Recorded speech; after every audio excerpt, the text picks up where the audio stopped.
안녕하세요. 한 주간의 이슈를 쉽고 재밌고 날카롭게 풀어드리는 이슈체크 시간입니다. 김주영 기자입니다.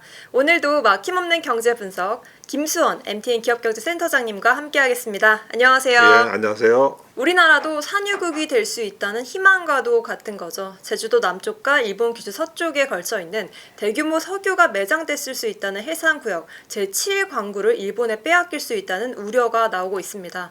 당초 한국과 일본이 50년 공동개발 협정을 맺었는데 내년에 일본이 일방적으로 이 협정 종료를 통보할 수 있다는 우려인데요.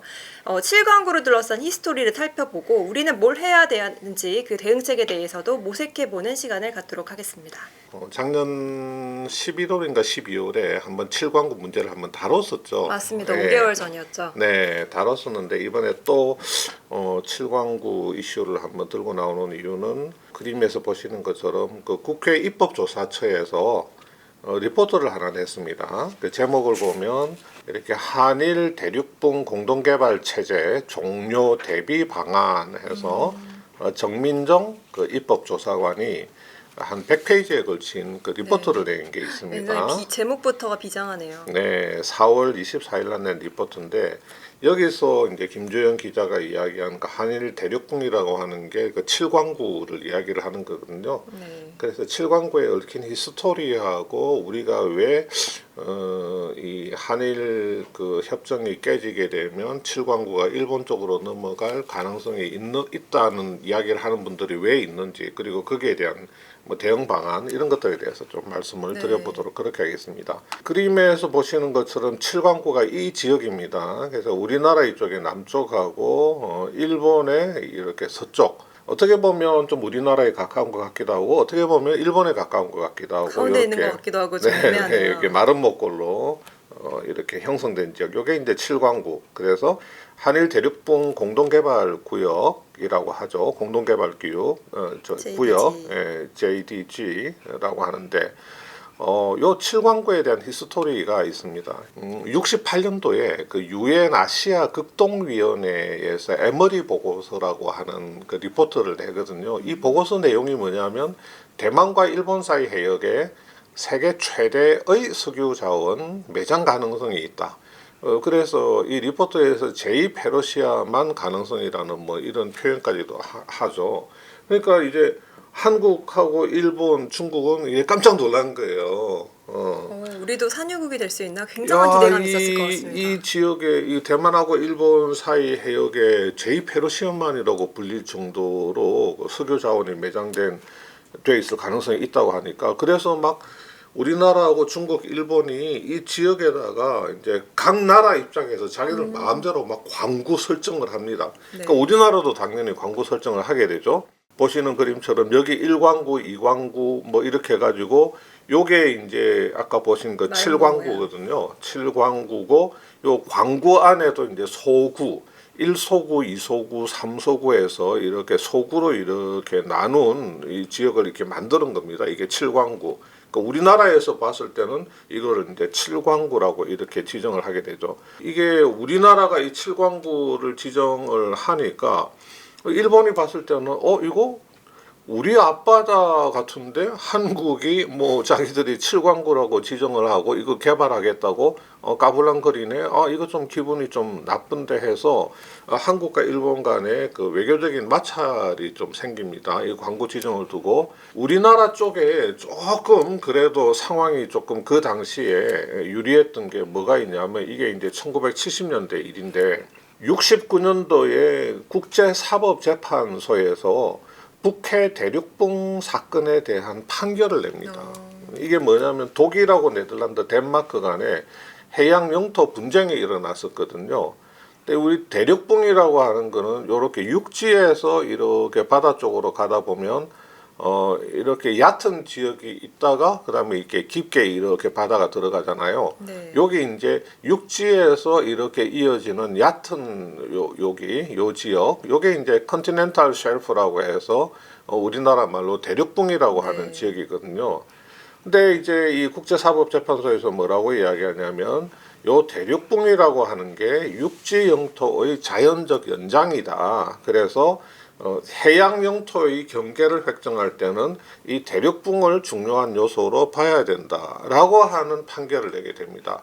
자, 그런 관점에서 본다면 우리는 이 남해 바다가 이렇게 좀 얕지 않습니까? 네. 여기에 이제 큰 그 대륙붕 지역이 있는 거거든요. 그러면 대륙붕을 중심으로 봤을 때는 이 칠광구는 우리 쪽에 굉장히 근접해 있는 지역으로 우리의 볼 수가 대륙붕이다. 있죠. 뭐 일본 같은 경우는 이쪽 바다에 대륙붕이 이제 별로 없으니까 여기 바다가 깊게 아주 훅 들어오나 보죠. 그렇죠. 보면. 예, 맞습니다. 그래서 대륙붕 이론으로 보게 되면 칠광구는 우리나라 쪽에 좀 가까운 지역이다. 이렇게 이제 볼 수가 있는데 이 대륙붕 이론 말고 해양 영토 획정을 할 때 이야기하는 중간선 이론이라고 하는 게 있습니다. 중간선 원칙. 한일 사이에 이 해역의 중간을 이렇게 선을 그어버리는 겁니다. 이 중간선 원칙으로 보게 되면 이 중간선의 아랫부분 이게 일본 거거든요. 이 칠광구가 일본의 90%가 거의 넘어가 뭐 일본 있네요. 쪽으로 가게 됩니다. 우리나라는 여기 끄트머리에 조금 묻어 있는 거 이게 이제 네. 우리나라게 되는 거죠. 그러니까 69년도에 이제 국제사법재판소에서 대륙붕의 중요성을 인정하다 보니까 우리는 야 칠광구는 우리 관할이다 이렇게 주장을 하는 거고 일본 입장에서는 이거 중간선 이론으로 보면 이게 우리 관할인데 이러면서 이제 마찰이 막 일어나니까 한일 양국이 에이 그러면 우리가 그냥 이거 서로 싸우지 말고 이렇게 피 터지게 싸워봐야 뭐 답도 없다. 그래서 같이 그냥 한일 대륙분 공동개발 협정을 체결하고 그걸 발효시키자 해서 78년 6월달에 한일 대륙분 공동개발 협정을 체결해서 발효를 시킵니다. 근데 요게 이제 50년 동안은 칠광구를 우리가 공동으로 개발을 하자 이런 이야기거든요. 네. 근데 요게 이제 요 협정 조건에서 여러 가지 조건들이 있는데 이게 미묘한 게 뭐냐면 공동으로 탐사를 공동으로 해야 돼요. 탐사를. 어느 한쪽만 적극적으로 하자라고 할 수 있는 게 아닌 거예요. 그렇죠. 그러니까 우리나라는 야 탐사 들어가자 그러는데 일본이 만약에 안 움직이면 우리나라만 들어가서 탐사를 못 하는 거예요. 그러니까 공동으로 반드시 탐사를 진행해야 되는 그런 조건이 있거든요. 그래서 그게 이제 나중에 좀 문제가 되는데 뒤에서 좀 설명을 드리도록 하겠습니다. 그렇게 체결하고 나서 80년도부터 86년도까지는 공동분리 탐사를 열심히 했죠. 네. 시추공도 한 7개 정도 꽂아 넣고 그 중에서 7개 중에서 3개 시추공에서 약간의 가스가 발견됐는데 그게 뭐 경제성이 있다고 할 수준은 아닌 거죠. 아니 뭐 이거는 어디에 뭐 꽂으나 뭐 자연적으로 나올 수 있는 그 정도 수준이 아닌가 싶을 정도로 좀 경제성이 없는 걸로 그렇게 보고가 됐어요. 좀 김이 샜겠네요. 6년간이나 시추를 했는데. 네, 그래서 여기에 뭐 에머리 보고서 때문에 잔뜩 기대를 갖고 막 엄청나게 그 당시에는 큰 돈을 들여서 왜냐하면 뭐 한일 두 나라가 이 시추할 실력이 안 되니까 아마 그 당시에 뭐 유럽이나 미국 쪽에 큰 개발 회사에 의뢰를 해서 비싼 돈을 들여서 이제 시추공을 꽂고 탐사를 했겠죠.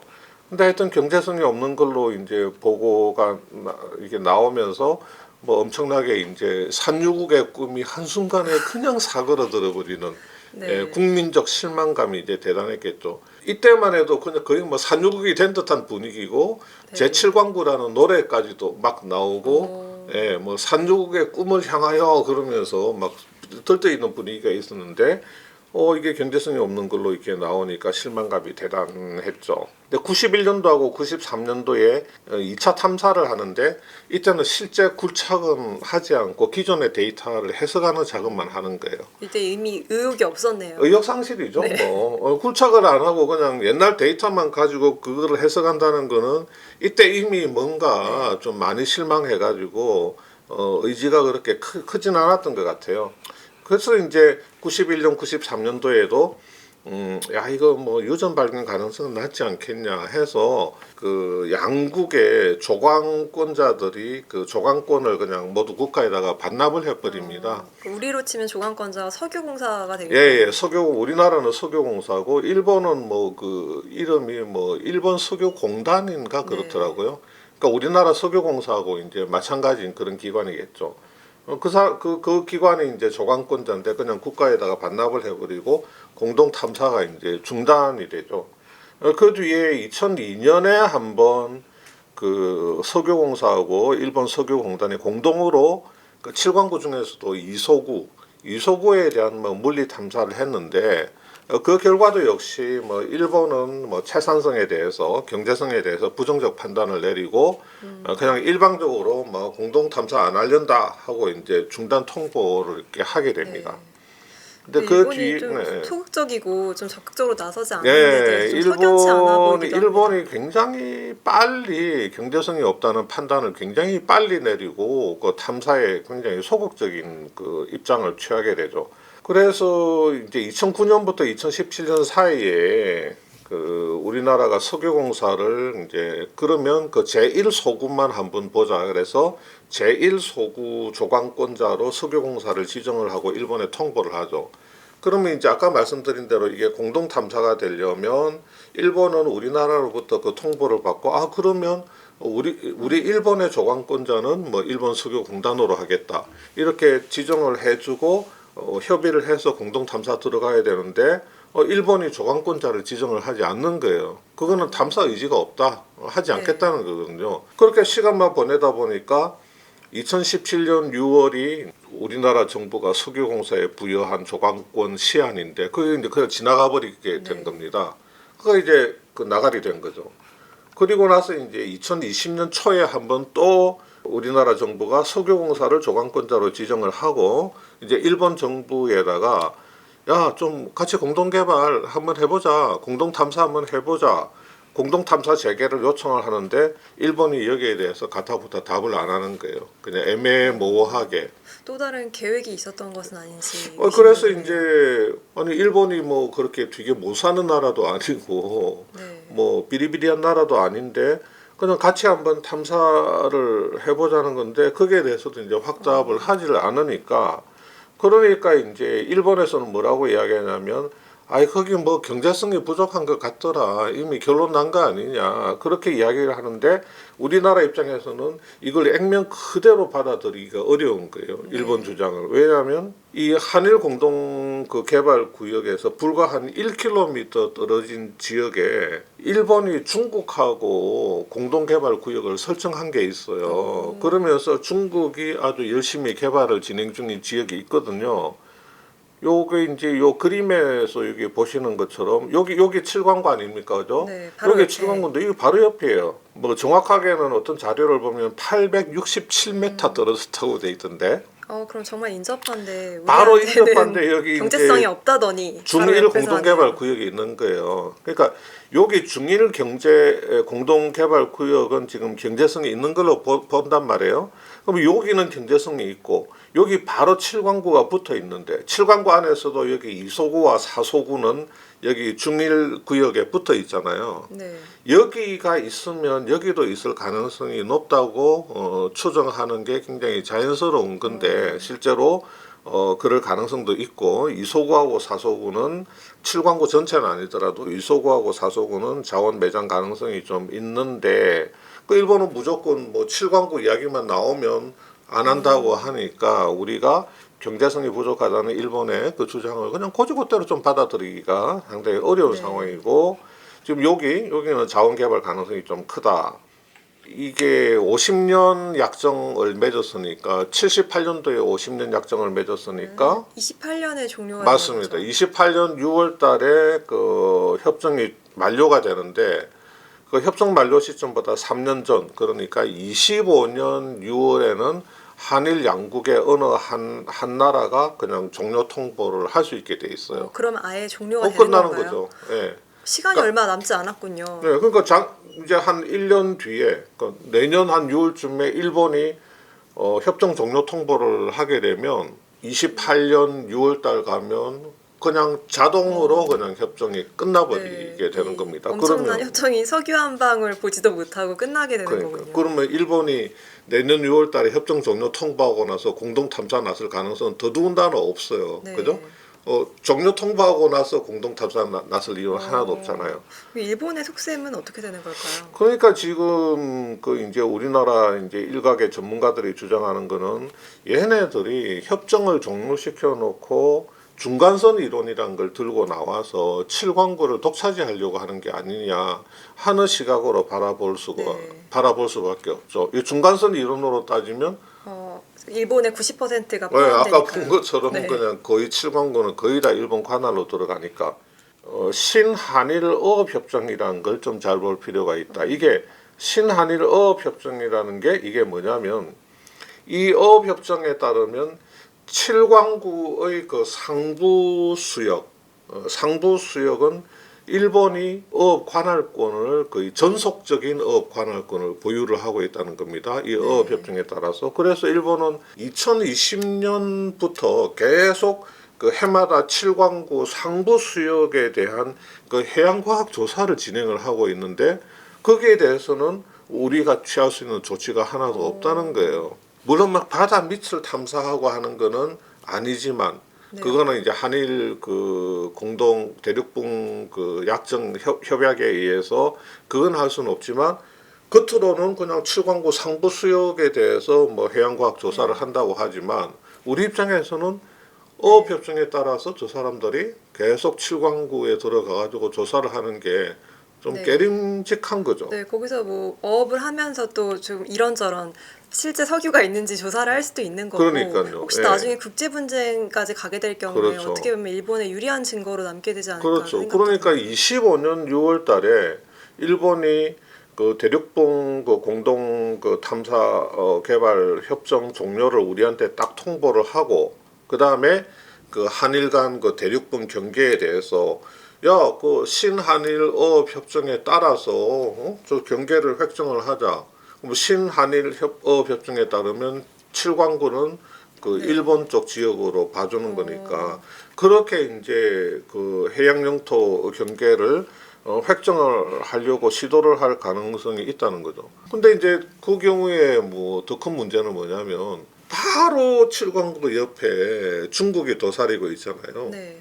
중국이 슉 하면서 슉슉 하면서 중국이 뛰어들어서 그 7광구 우리도 좀 들어가야 되겠는데 하고 중국이 참전할 가능성이 대두가 되고 있는 거죠. 그렇게 되면 더 한국 복잡해지네요. 한국, 복잡해지죠. 일본 끝났으면 중국도 우리도 그렇죠. 거기 대륙붕이야 그러니까 라고 할 수 있잖아요. 한국, 일본, 중국의 세 나라가 들어가서 싸우게 되는 거죠. 네. 그 지역을 가만히 보시면 중국도 자기네 대륙붕에서 선을 연결시키면 7광구의 상당 부분 들어올 수가 네. 있거든요.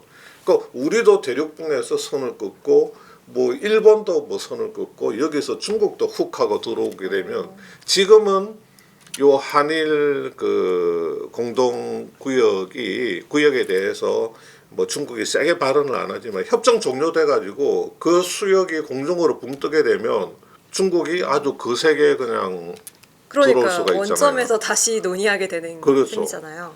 그러니까 이제 지금 중국의 스탠스라고 하는 거는 뭐냐면 지금도 중국이 어떤 스탠스냐면 요 한일 공동구역이라고 하는 게 우리 중국 대륙붕에서 이렇게 연장해서 들어가면 거기 그 중첩되던데 그래서 실제로 중국이 한중 해양 경계 획정 협상에서 야 한일 대륙붕 공동개발 협정에서 설정하고 있는 그 공동구역이라고 하는 게 우리 중국 대륙붕의 연장선이니까 무효다 이런 주장을 실제로 내놓고 있거든요. 지금도 이런 주장을 할진데 나중에 그 지역이 협정 종료로 공중에 붕 떠버리면 얼마나 거세게 나오겠어요. 특히 그 중국이 여기 7광구 2소구나 4소구는 자기네 쪽에 더 가깝단 말이에요. 그리고 중일 그 공동구역하고도 바로 1km 미만으로 붙어 있고 그러니까 7광구 2소구 4소구에 대해서는 자기들이 먹어야 되겠다고 강력하게 주장을 할 수가 있는 거죠. 그러니까 중국이 그 개발하고 있는 그 롱진 이제 뭐 한자 발음으로는 용정 가스전 같은 게 이제 그 바로 7광구 남쪽에 바로 또 인접해 있거든요. 우리로서는 대책이 필요해 보이는데 우리가 독자적으로 먼저 시추해보고 이런 건 또 좀 안 되는 우리가 그 건가요? 독자적으로 자원 개발을 밀어붙이면 안 되냐 그런 이야기를 하는 분들이 있던데 그러니까 나중에 이제 한일 협정이 깨지고 나면 근데 이게 유엔 해양법 협약에 좀 위반될 소지가 있다 그러더라고요. 그러니까 이게 유엔 해양법 협약에 보면 이 경계가 미획정된 수역에서 일방적으로 막 시험 굴착을 하는 거는 그 해양 환경에 뭐 미칠 영향이 굉장히 크니까 그거는 좀 해서는 안 된다는 그런 협약이 있는 것 같습니다. 그래서 그 우리도 이 협약에 가입해 있는 모양이에요. 우리로서는 어떻게 대응을 해야 될지가 관심인 것 같습니다. 네, 그래서 이거 뭐 좀 독자 개발 나서기도 좀 애매한데, 그러니까 지금 우리 그 이 리포트에서도 이야기하고 있는 게 그 대응 방안으로 이야기를 하고 있는 게 뭐냐면, 지금 뭐 국내 이제 일각의 전문가들은 그 일본이 협정 만료 이후에 그 중간선 원칙을 내세우면서 그 한일 공동구역 대부분에 대한 관할권을 이걸 관철시키려는 그런 계산기를 두들기고 있을 거다 그렇게 이야기를 하는데, 그러나 그 협정이 종료돼도 일본이 원하는 대로 그 중간선 원칙에 따라서 경계 획정을 하는 게 그렇게 만만치가 않을 거다. 쉽지가 않을 거고, 당연히 우리 입장도 있고 또 중국도 있기 때문에, 특히나 일본 입장에서는 이 협정을 깨버리게 되면 중국이 독자적으로 치고 들어올 우리가 수가 우리가 한번 탐사해봐야 되겠다고 이렇게 독자적으로 들어올 가능성도 있고, 그러면 일본 입장에서는 더 골치 아픈 상황이 생길 수 있으니까 당분간은 이 협정 체제를 유지하는 게 좀 유리하다는 생각을 일본이 할 수도 있고, 그러니까 협정 종료보다는 그 현상을 유지하면서 한국과 좀 이 공동 개발 체제를 이렇게 갖고 가는 게 더 낫지 않을까 하는 생각을 할 수 있는 그런 부분들이 있다는 거죠. 그래서 협상 연장을 위해서 좀 일본을 설득을 할 필요가 있다. 조금 여기 이제 이게 말이 어려운데 뭐 의무적 합작 투자 모델을 공동기구 모델로 전환할 필요가 있다. 저도 이제 이쪽 전문가가 아니라서 이 말 뜻을 정확하게 이렇게 설명은 못 드리고, 간단하게 말하자면 뭐냐면, 네. 아까 말씀드린 대로 지금은 한일 양국이 공동으로 탐사를 해야 되잖아요. 그럼 우리나라가 탐사 의지가 있다고 해서 막 독자적으로 들어가서 못하고 일본하고 같이 들어가도록 되어 있는데, 어느 한 나라가 그 강한 의지를 가지고 있다면 그 상대방 나라는 우리는 조금 아닌 것 같아 하고 판단하더라도 강한 의지를 갖고 있는 그 나라가 들어가서 탐사하는 거를 허용을 하는 방향으로 그 한일 협정을 좀 그런 방향으로 조금 손을 조정할 필요가 있겠군요. 예. 그 일본을 이제 설득을 해야 되는 거죠. 현재 정권에서 이전에 대비해서 일본과의 외교적인 관계도 좋은 편이기 때문에 좀 네. 얘기해볼 여지도 있지 네. 않을까 생각도 듭니다. 그렇죠. 그래서 네. 이제 이게 입법조사처에서는 이게 22대 국회의 중요한 과제 중에 하나로 이제 이거를 이야기를 하고 있습니다. 근데 뭐 지금 뭐 사실 일본이 뭐 라인을 먹겠다고 해서 굉장히 우리가 좀 언짢잖아요. 네이버가 그렇게 많이 투자해서 키워놨는데 야후가 뭐 라인도 지켜야 되지만 이 7광구 이것도 라인도 뺏기고 7광구도 뺏기면 최악이잖아요. 7강구가 더 중요하죠. 이게 네. 또 9천억 시장이라는 관측도 있지 않습니까? 네, 뭐 7광구가 이게 정말로 뭐 경제성이 있는 자원이 얼마나 있는지 그것도 아직도 이제 조금 퀘스천이기는 하지만 그래도 2광구, 4광구 뭐 이쪽은 가능성이 있다고 하는데, 이게 너무 손쉽게 뭐 포기한다든지 중국이 훅 들어와서 중국이 차지한다든지 뭐 그런 일이 벌어지면 안 되니까. 네, 우리 산유국의 꿈인 7광구를 아무 손도 못 쓰고 일본에 내어주는 일이 있어서는 안 될 것 같습니다. 이 공동개발 협정을 종료를 통제할 수 있는 시점이 불과 1년 앞으로 다가온 만큼 우리도 대응책 마련에 속도를 내야 할 것으로 보입니다. 네, 오늘 말씀 고맙습니다, 센터장님. 예, 감사합니다.